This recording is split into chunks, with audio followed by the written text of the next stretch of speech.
before we sort of made it, as they say, money was partly the goal, but it still wasn't. When people think of John Lennon, they picture a man of peace, a dreamer, poet, and idealist who imagined a world without conflict.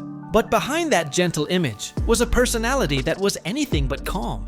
Lennon wasn't afraid to speak his mind. He didn't sugarcoat his opinions, didn't play nice for the cameras, and certainly didn't care about keeping the peace in the music industry. He was brilliant, sharp-tongued, and often brutally honest, a combination that made him both fascinating and feared. Hello to all you classic music lovers, the cool gentlemen of the good old days, and even now. Let's rewind time and enjoy a heartwarming wave of nostalgia together. This was a man who believed art had to be real, that music had to carry truth even if that truth hurt. And when he sensed that other musicians were fake, insincere, or simply riding the wave of commercial fame, he called them out.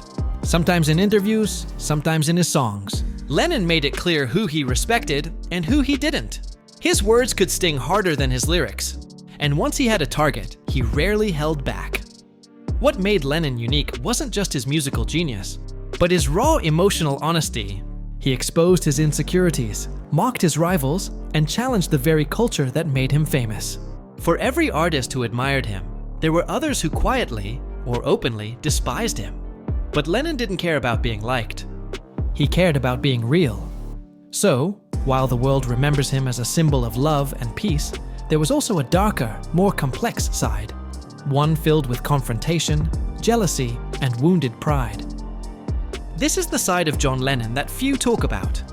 The Lennon who clashed with his peers, questioned their motives, and wasn't afraid to show contempt for those he saw as pretenders.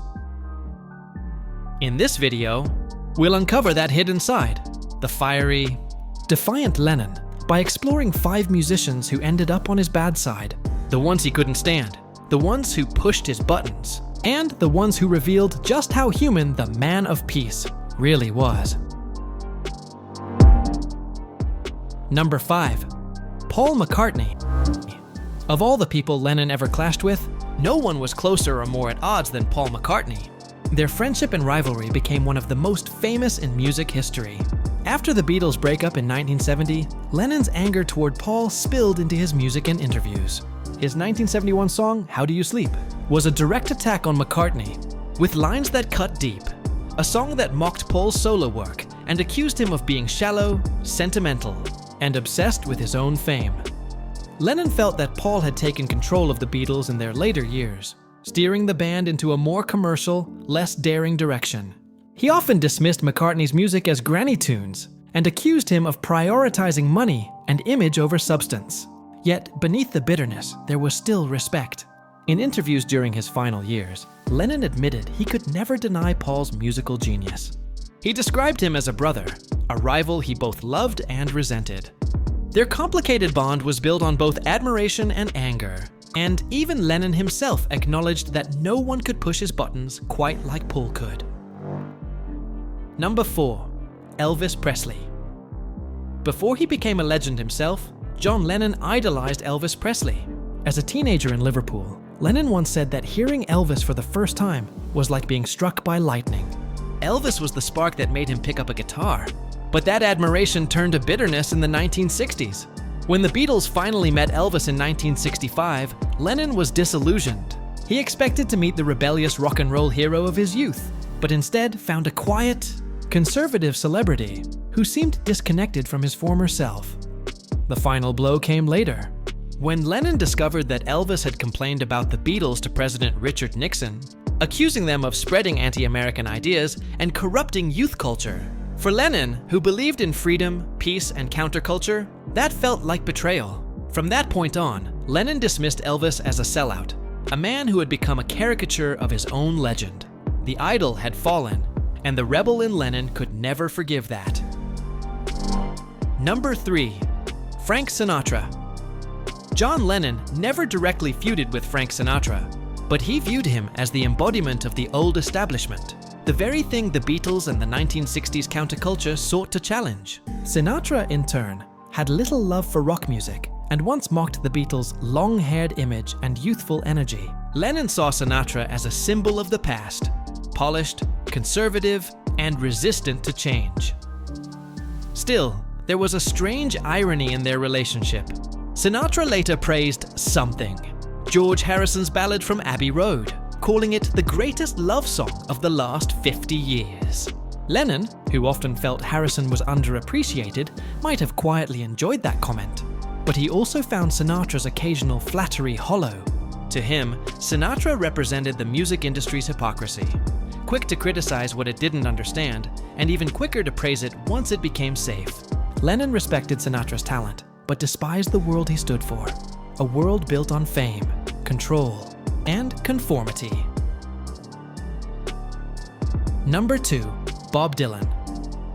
Few artists influenced Lennon as deeply as Bob Dylan. In the mid-1960s, Dylan's poetic songwriting changed Lennon's view of what lyrics could be. The Beatles' music grew darker and more introspective under his influence, but by the late 1970s, their relationship had cooled. Lennon was frustrated by Dylan's sudden embrace of Christianity and his shift toward religious themes. In private, Lennon mocked Dylan's evangelical phase, calling his music self-righteous and humorless.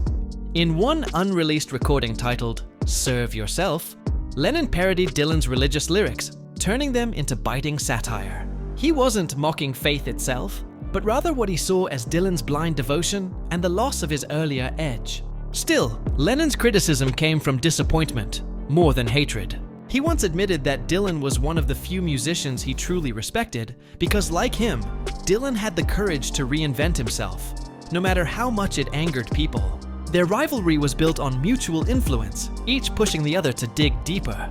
But Lennon never let go of his belief that Dylan had lost the raw honesty that once made him great.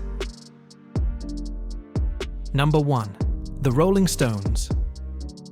John Lennon often compared the Beatles to the Rolling Stones, and not always kindly. While the media loved to paint the two bands as rivals, Lennon accused the Stones of imitating the Beatles' every move. He famously said, "Everything they did, we did first." To him, the Stones were followers, not innovators, copying their album covers, their experiments, even their controversies. Still, Lennon and Mick Jagger maintained a strange friendship. They performed together once in 1968 for the Rolling Stones' Rock and Roll Circus. And despite their barbed exchanges in interviews, Lennon often admitted he admired Jagger's stage charisma. But Lennon also saw Jagger as a reflection of what he hated most about fame. Someone trapped in image and performance, unable to escape the expectations of stardom.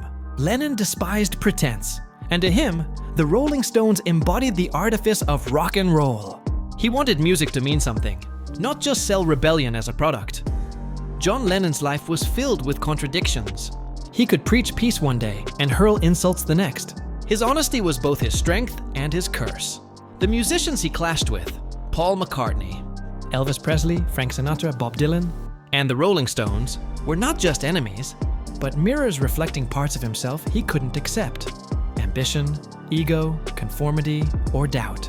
Beneath his criticism was often a deeper truth, a restless artist forever searching for authenticity in a world he believed had lost it. In the end, Lennon didn't truly hate these artists.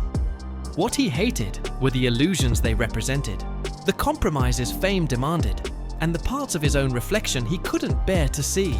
His anger, like his music, came from passion. A passion for truth, for rebellion, and for a world that could be, if only people would imagine.